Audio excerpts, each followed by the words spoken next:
ગૃહમંત્રી અમિત શાહ સંબોધન કરી રહ્યા છે, તો સીધા જ જઈશું ત્યાં। माननीय अध्यक्ष जी,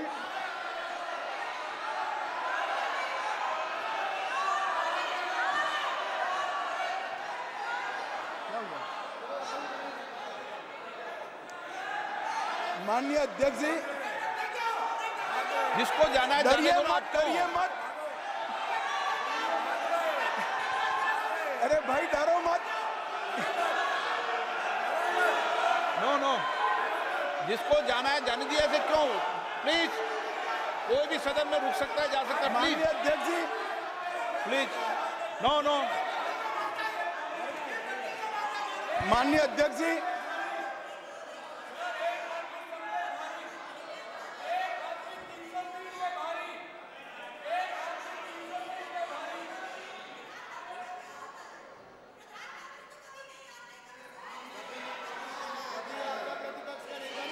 माननीय गृह मंत्री जी, माननीय अध्यक्ष जी,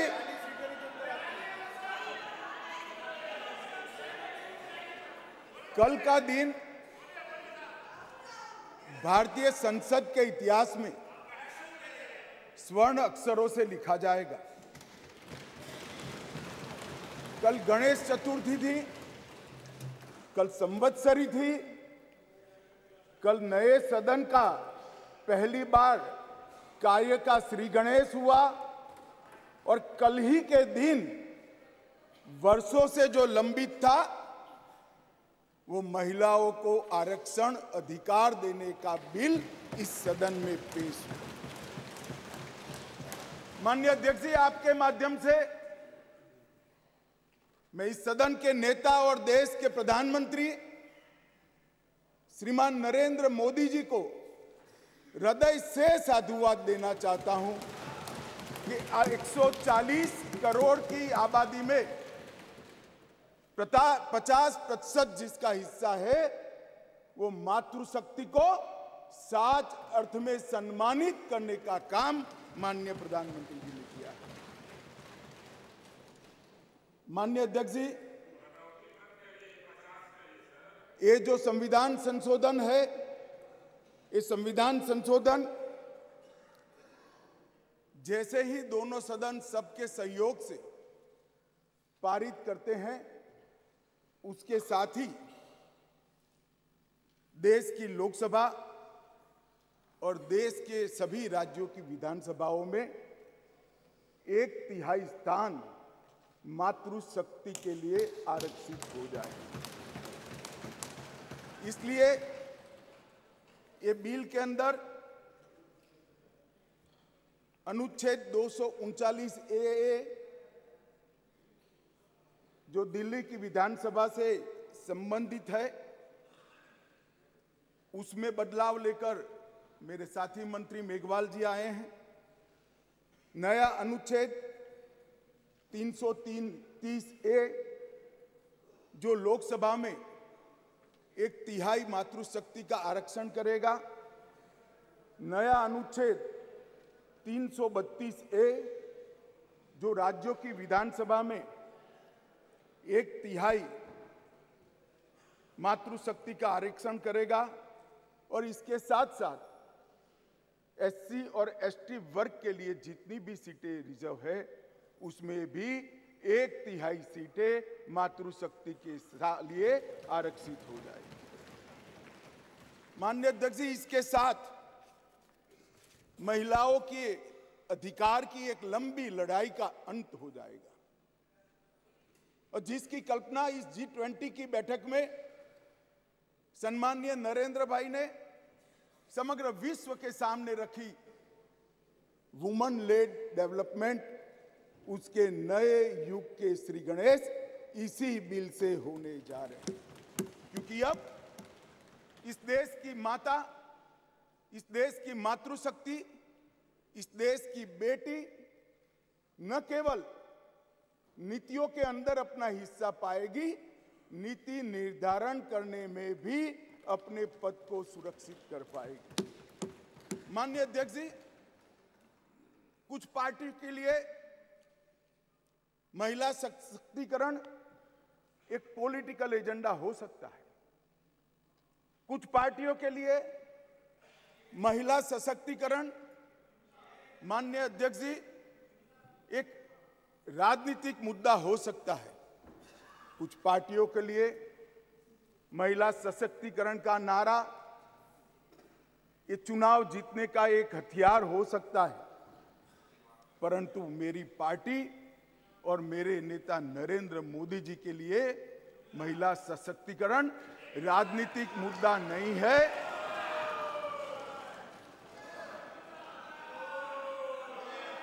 फिर से सुनिए, मेरी पार्टी और मेरे नेता नरेंद्र मोदी जी के लिए महिला सशक्तिकरण राजनीतिक मुद्दा नहीं, मान्यता का सवाल है, मान्यता का सवाल। माननीय अध्यक्ष जी, किसी भी सिद्धांत के लिए किसी व्यक्ति या संस्था इसका आकलन करना है कि सिद्धांत के प्रति मान्यता कितनी दृढ़ है, तो कोई एक घटना, कोई एक कदम से नहीं बनाया जा सकता। प्रधानमंत्री नरेंद्र मोदी जी जब संगठन का काम करते थे, भारतीय जनता पार्टी के संगठन महासचिव थे गुजरात प्रांत के, और गुजरात में भारतीय जनता पार्टी की वडोदरा कार्यकारिणी हुई थी। उस ऐतिहासिक कार्यकारिणी में मोदी जी के रोल के कारण ही भारतीय जनता पार्टी के संगठनात्मक पदों में 1/3 रिजर्वेशन माताओं के लिए किया गया। और ऐसा करने वाले मैं गर्व से कह सकता हूं कि मेरी पार्टी सबसे पहली पार्टी है और मेरी पार्टी सबसे अंतिम पार्टी। माननीय अध्यक्ष जी, मोदी जी जब मुख्यमंत्री थे, ढेर सारे लोगों को मुख्यमंत्री रहते हुए ढेर सारी भेंटें मिलती हैं। ज्यादा से ज्यादा सभी लोग इसको तोशा खाना में आरक्षित रखवा देते हैं। मोदी जी ने उस वक्त निर्णय किया था और सार्वजनिक घोषणा भी की थी कि जितनी भी भेंट आएगी उसका ऑक्शन होगा और वो बच्चियों की पढ़ाई लिखाई के लिए खर्च किया जाएगा। माननीय अध्यक्ष जी, सीएम रहते हुए भी उनको प्रधानमंत्री देश की जनता ने चुना। 2014 में उनको प्रधानमंत्री पद के प्रत्याशी घोषित करने के बाद चुनाव हुआ और 30 साल के बाद इस देश की महान जनता ने पूर्ण बहुमत की एक सरकार मोदी जी के नेतृत्व में बनाने का मैंडेट दिया। और जब सरकार बनाने का समय आया, तब मोदी जी का स्वाभाविक था कि मुख्यमंत्री पद से इस्तीफा देना, और इस्तीफा देने के बाद ही वो प्रधानमंत्री बन सकते थे। तो मुख्यमंत्री पद से जब मोदी जी ने इस्तीफा दिया, तब इनके बैंक अकाउंट में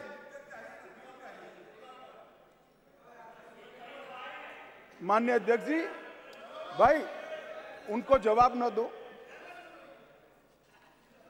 इनके बैंक अकाउंट में जितना भी मुख्यमंत्री की तनख्वाह से और जितना भी पैसा बचा था, वो सारा का सारा गुजरात सचिवालय की वर्ग 3 और 4 के कर्मचारियों की बच्चियों की पढ़ाई लिखाई के लिए। माननीय अध्यक्ष जी, इसके लिए कोई सर्कुलर नहीं था, इसके लिए कोई कानून नहीं बनाया था।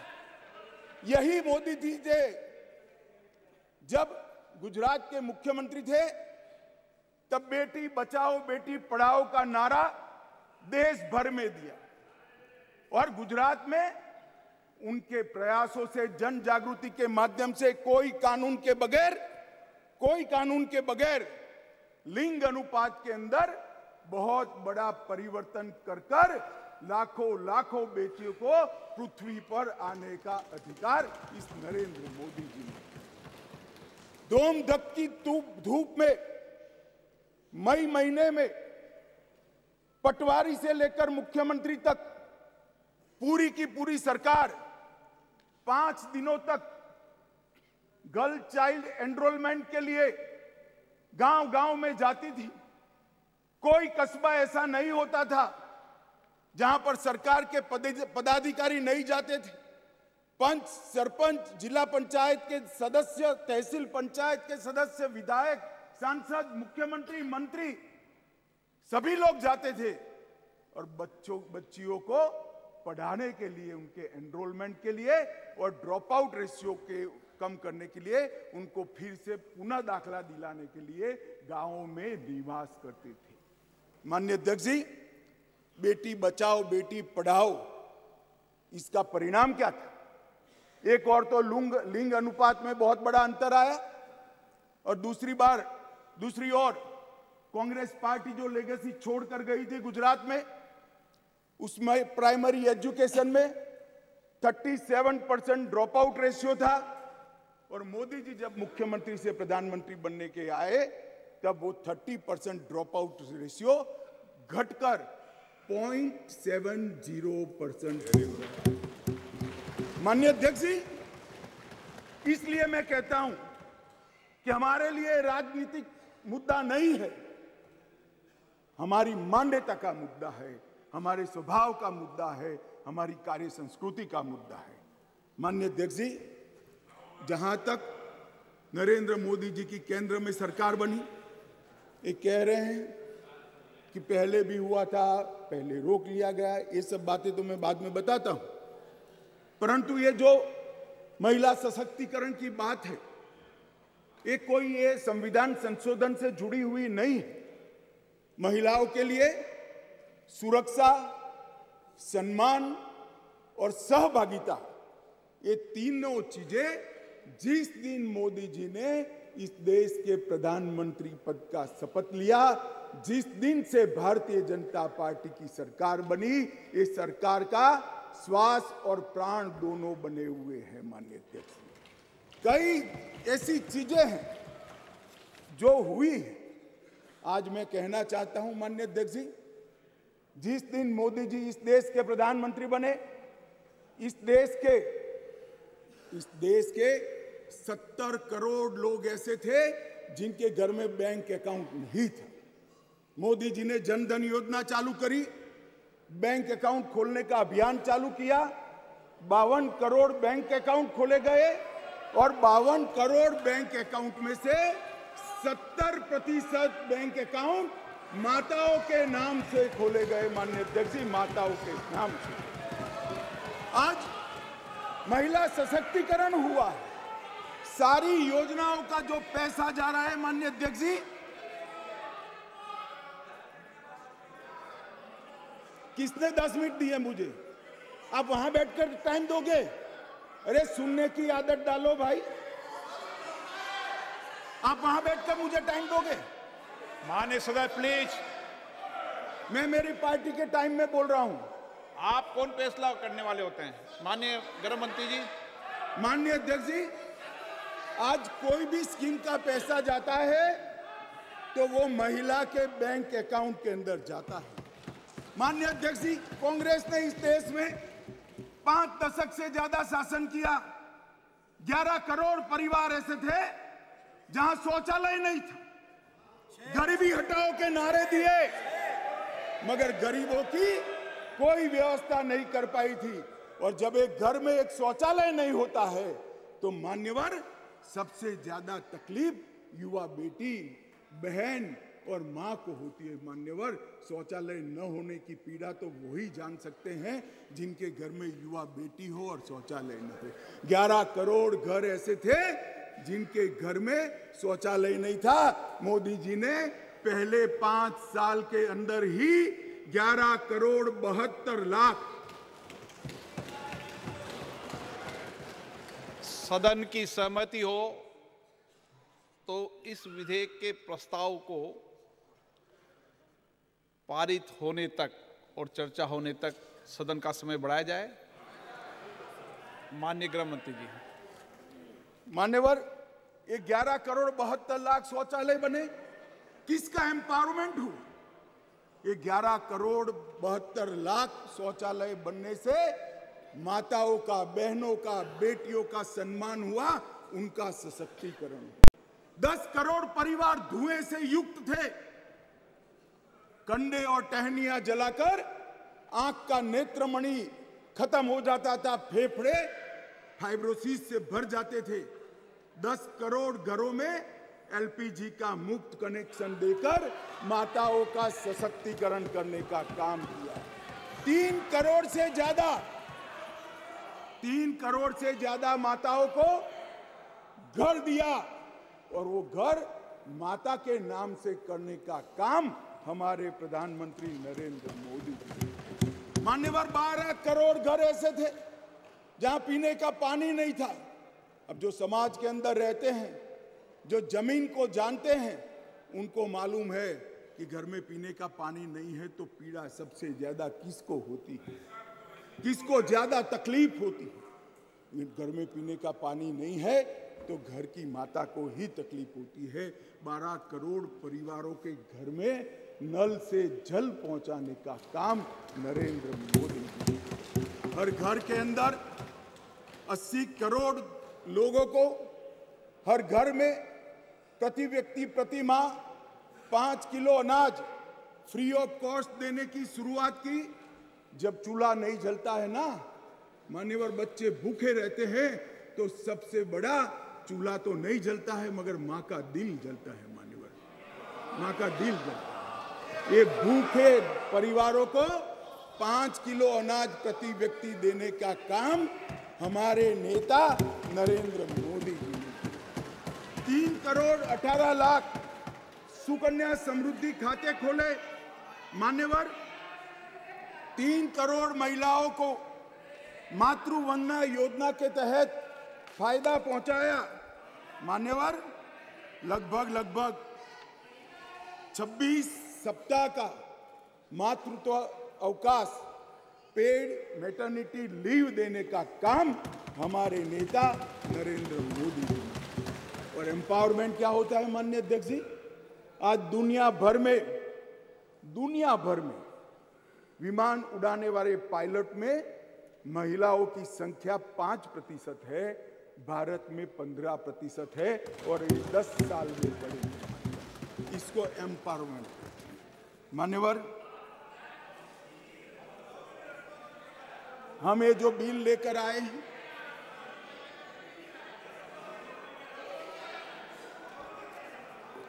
मान्यवर, ये जो बिल लेकर हम आए हैं, कई सारी साथी महिला सांसदों ने कहा कि महिला को रिजर्वेशन देकर नीचा नहीं दिखाना चाहिए। महिला भी उतनी ही सशक्त है जितना पुरुष सशक्त है। मैं आपसे एक कदम आगे जाता हूं, महिला पुरुष से भी ज्यादा सशक्त है, महिला पुरुष से भी ज्यादा है। मगर समाज व्यवस्था ऐसी बनी है जिसके अंदर इस आरक्षण से अब डिसीजन मेकिंग में, पॉलिसी मेकिंग के अंदर महिलाओं की भागीदारी सुनिश्चित कर दी जाएगी। ये सम्मान करने के लिए एक आरक्षण है। मान्यवर, इस देश में जो भी रहता है जिसकी जड़ें भारत से जुड़ी है, वो कोई भी महिला को कमजोर उबारने की गलती नहीं कर सकता। मान्यवर, दुर्गा, सरस्वती और लक्ष्मी 3 स्वरूप है देवियों के। दुर्गा शक्ति का स्वरूप है, सरस्वती विद्या का स्वरूप है और लक्ष्मी ऐश्वर्य का, वैभव का स्वरूप है। ये तीनों स्वरूपों में हमारे पुरखों ने, हमारी संस्कृति ने मां की ही कल्पना की है, कहीं और किसी की कल्पना नहीं की। मान्यवर, मगर प्रॉब्लम क्या है, प्रश्न क्या है? जड़ें भारत से नहीं जुड़ी है। मैं कहना नहीं चाहता जड़ें कहां जुड़ी है। जड़ें अगर भारत से जुड़ी है तो तकलीफ नहीं पड़ती। मान्यवर, मैं आज आपको कहना चाहता हूं, हजारों वर्ष से हमारे सांस्कृतिक प्रवाह और हजारों वर्ष के हमारे देश के इतिहास के अंदर कई सारी ज्ञान की नई नई विधाएं और ज्ञान के नए नए आयाम हुए। कहीं वेदों की ऋचा है, कहीं उपनिषदों के मंत्र हैं, कभी पुराणों के श्लोक पढ़े हैं। ऋग्वेद के कुल 422 मंत्रों में महिलाओं का महिमा मंडन करने का काम हमारे ऋषियों ने किया है। वेदों की रचना में योगदान देने वालों में गार्गी, मैत्रेयी, घोषा, विश्वम्भरा, श्रद्धा, संध्या, देवयानी, सची, अदिति, लोपामुद्रा, ये सारी माताओं ने वेदों को संवेदना से परिपूर्ण कर कर समग्र चराचर की चिंता करने वाली बनाए। माननीय अध्यक्ष जी, कहा जाता है अदिति को इंद्र की मां कहा जाता है। मान्यवर, अदिति चारों वेदों में पारंगत थी और चारों वेदों को पूर्ण करने में उन्होंने बहुत बड़ी भूमिका निभाई।